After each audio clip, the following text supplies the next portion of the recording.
For his part, Moon, after talks with Mattis, said the aggressive deployment of U.S. strategic assets in the region, which have included overflights by U.S. bombers, had been effective in deterring the North Korean threat.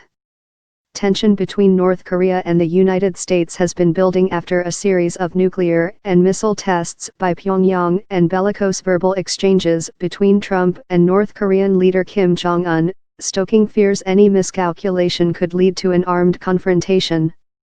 North Korean provocations continue to threaten regional and global security despite unanimous condemnation by the United Nations Security Council, Mattis said in prepared remarks as he visited the Demilitarized Zone, DMZ.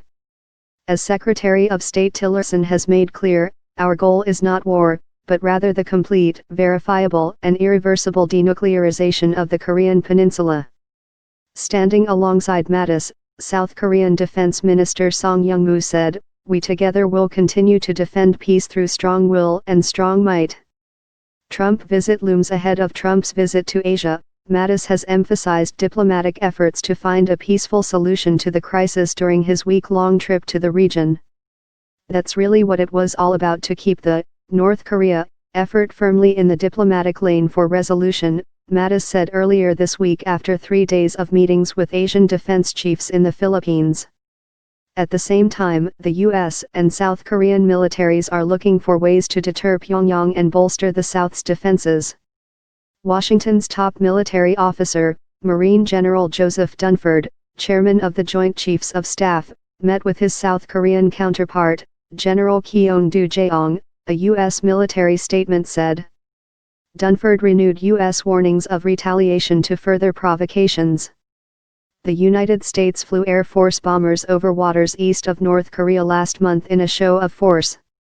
The U.S. Navy, in what it says was a long-planned maneuver, will have 3 U.S. aircraft carrier strike groups in the Pacific in the coming days. The United States on Thursday imposed sanctions on 7 North Korean individuals and 3 entities for flagrant human rights abuses, including killings, torture, forced labor and the hunting down of asylum seekers abroad. In a speech last month at the United Nations, Trump threatened to destroy North Korea if necessary to defend the United States and allies. Kim has blasted Trump as mentally deranged. Despite the rhetoric, White House officials say Trump is looking for a peaceful resolution. But all options, including military ones, are on the table. Do we have military options in defense for attack, if our allies are attacked? Of course we do.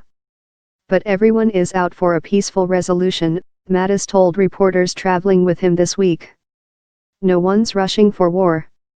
Separately, North Korea released a South Korean fishing boat which had been found to be in North Korean waters illegally, state media said. The two sides are technically still at war because their 1950-53 conflict ended in a truce, not a peace treaty. The North regularly threatens to destroy the South and the United States.